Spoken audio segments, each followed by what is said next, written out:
प्रतिष्ठा के लिए पंचकल्याणक की प्रतीक्षा में वहाँ की कमेटी है।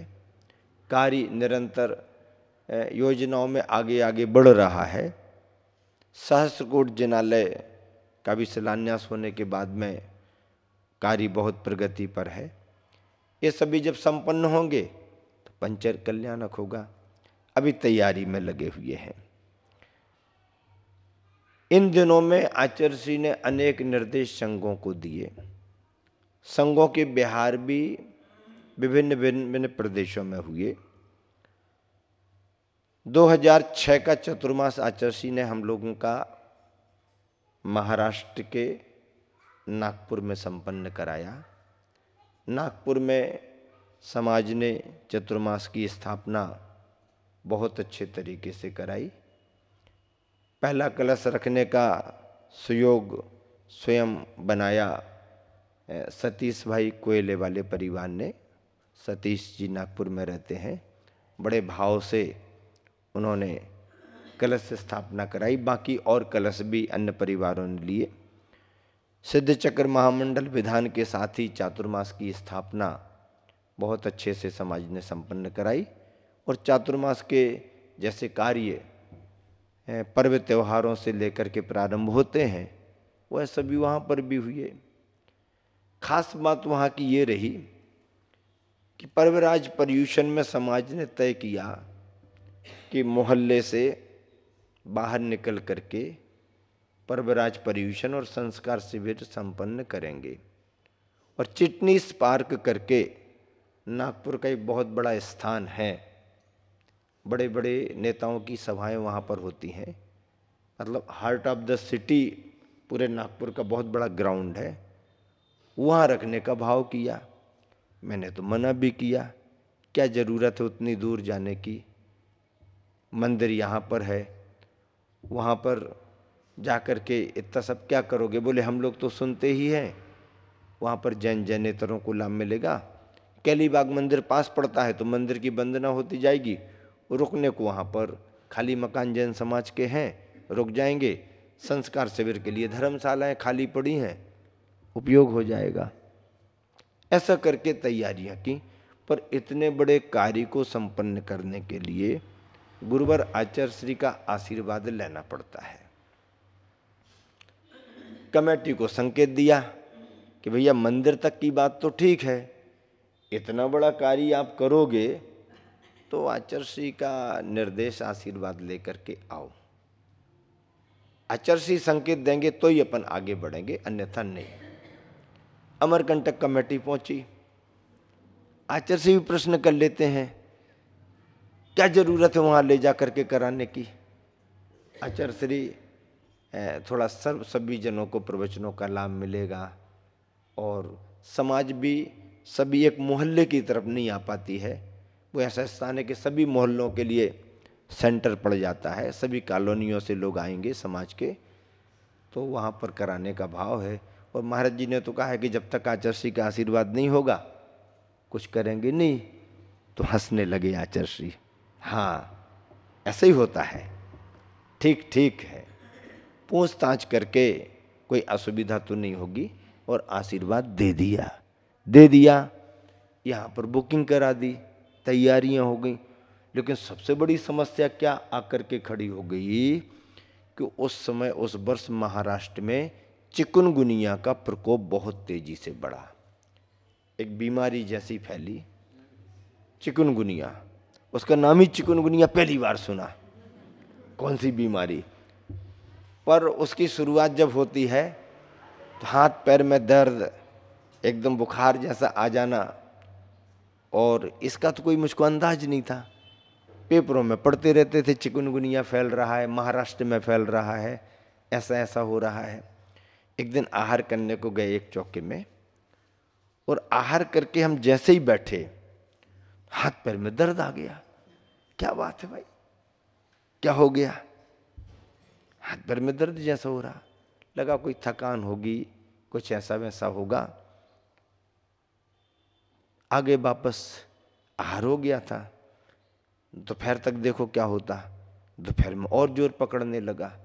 उसमें फिर ऐसा हाथ पैर काम नहीं करते हैं, हाँ वैसे बंद से जाते हैं, कमजोर जैसे हो जाते हैं। तो अब चिकुनगुनिया, किसी ने कहा, कोई पूछताछ करने पर कोई जैन डॉक्टर आए, बोले ये तो चिकुनगुनिया के लक्षण है महाराज जी। क्या होती है चिकुनगुनिया? वही जो पेपरों में चल रहा है, चिकुनगुनिया। अच्छा भैया क्या करें, कैसे करें? तो ऐसा करो, वैसा करो, ये करो, करो। और वो चर्चा में कहीं से समाचार अमरकंटक पहुंच गया, महाराज जी को चिकुनगुनिया हो गया। अब संघ में समाचार पहुंचे कि आचार्य के पास तो तुरंत पहुंचता है। अच्छा ऐसा हो गया। ब्रह्मचारियों ने पूछवाया तो यहां से कमेटी वालों ने पुष्टि कर दी कि हाँ ऐसा हो गया है। आचार्य कहने लगे अभी तो लोग आशीर्वाद लेके गए, ऐसा करेंगे वैसा करेंगे, अब ये क्या हो गया? अच्छा आचार्य ने अभय सागर जी को संकेत दिया कि क्या होता है, कैसा होता है, इसको नेट पर सर्च कराओ थोड़ा सा, ऐसा करो वैसा करो। अभय सागर जी तो इन सब चीज़ों में दक्षता रखते हैं, रुचि भी रखते हैं। उन्होंने भी यहाँ वहाँ से पूछताछ करके ये करके वो करके नेट से सर्च कराया, क्या दवाइयाँ होती हैं, क्या होता है, क्या उपाय होते हैं, वो सब निकाला। चिकनगुनिया उसके उपाय ऐसा वैसा करके और जेरोक्स कॉपी मंगाई, उसका नागपुर भेज दो। वो भी आया, साथ में दवाई भी उपलब्ध करवा ली कहीं आसपास से, और तुरंत ऐसा करके भिजवा दिया, बोले इसको शुरू करा दो। समाज को चिंता ये हो गई कि पर्यूषण सामने सामने है, मोहल्ले का काम हो तो कैसा भी चल जाए, बाहर का डिक्लेयर है, शहर में प्रचारित हो गया है, महाराज जी को ये हो गया है, मामला बिगड़ जाएगा, होगा ही नहीं। आचार्य श्री ने भी थोड़ा सा चिंता करके, क्योंकि कहीं भी किसी भी संघ में कोई ऐसा होता है तो गुरु होते हैं,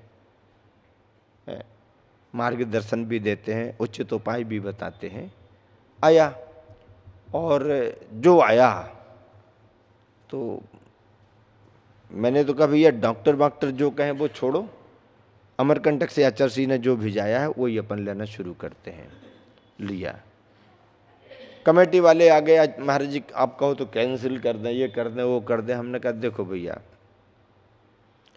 कैंसिल करना भी अच्छा नहीं होगा, और अभी जो स्थिति है वो आप सामने देख रहे हो, चिंता नहीं करो। अमरकंटक से औषधि आई है ना, आराम लगेगा ही लगेगा। लेकिन प्रारंभ के 4-5 दिन कैसे निकले ओ लेटो तो भी तकलीफ, बैठो तो भी तकलीफ, वैयावृत्ति कराओ तो भी उसमें दर्द आता है। वो दर्द स्वाभाविक आता है और जाता भी स्वाभाविक है, जाने के बाद भी उसका असर बहुत दिन तक बना रहता है, खाने पीने में अरुचि होने लगती है। और तेजी के साथ चिकनगुनिया का प्रकोप था, और शहर में, घर परिवार में सारे सदस्य, हर घरों में उस समय तो डॉक्टरों को फुर्सत ही नहीं, इतना भीड़ भाड़ मरीजों की, ये वो चिकनगुनिया। महाराष्ट्र में उसका प्रकोप ज़्यादा फैला, फिर और प्रदेशों में भी गया। अब सामने तो स्थिति थी, लेकिन मन में ये था कि नहीं अपन को काम करना है। सभी प्रदेशों में फैला, फिर पूरे देश में फैल गया था, देश में फैल गया था। और उसका कारण जो शोधकर्ताओं ने निकाला था, इस चिकनगुनिया मुर्गे आदि को लेकर के कुछ जो चीज़ें होती हैं उनसे बीमारियां फैलती हैं। और महाराष्ट्र में पहले कुछ ऐसा हुआ था कि कुछ ऐसा होने पर कोई मंत्री था, उसके विभाग में ये सब मुर्गी पालन आलन ऐसे कुछ आते थे, तो उसने बहुत सारे मुर्गे मुर्गियों को ऐसा समाप्त करने जैसा कोई आदेश दिया था। और उसके कुछ ही दिनों बाद बहुत तेजी के साथ फैला था, पूरा देश चपेट में आया था। ये सन 2006 की बात है। मन में विकल्प तो था, समाज को भी था, लेकिन ये था कि अब देखेंगे जैसा होगा, देखेंगे जैसा होगा। आचार्य श्री को समाचार भेजा, औषधि चालू हो गई। आचार्य श्री ने भी कहा अनुकूलता देख करके काम करना, लेकिन मन में यह था कि थोड़ी प्रतिकूलता भी होगी तो काम करना है, छोड़ना नहीं। एक आध हफ्ता निकल गया और थोड़ी सी अनुकूलता दिखी। हमने कहा ज़्यादा विलंब मत करो, पर्यूषण जब आएंगे तब आएंगे, अपन उसके 5-7 दिन पहले ही से शुरू कर दो। लगभग 1 सप्ताह पहले से प्रवचनमाला शुरू कर दी। 7 दिन की प्रवचनमाला पहले, 10 दिन के पर्यूषण, ये 17 दिन हो गए। और फिर लोगों ने बढ़ा करके, क्योंकि दीक्षा दिवस भी उसी के बाद आता है, तो 2-3 दिन और वो, ऐसे लगभग 20-21 दिन की प्रवचनमाला चिटनीस पार्क में रखी। और आचार्य श्री का नाम लेके जैसे कहते हैं ना, कूद जाओ, जो होगा सो देखेंगे, हाँ करो, करना है। आचार्य श्री का आशीर्वाद आया है, औषधि आई, सब ठीक होगा। ठीक हो गया, प्रभावना भी अच्छी हो गई। ऐसे करके कई बार परीक्षा की घड़ी आ जाती है, पर गुरु आशीर्वाद और कृपा से सब संभव हो जाता है। बड़े अच्छे रूप में ये कार्यक्रम संपन्न हुआ। दूसरे कार्यक्रम भी संपन्न किए, पाठशालाओं का आयोजन संपन्न कराया, लंबा प्रवास दिया। लगभग हमारा प्रवेश नागपुर में मार्च के महीने में हो गया था और बिहार हमारा जनवरी में हुआ।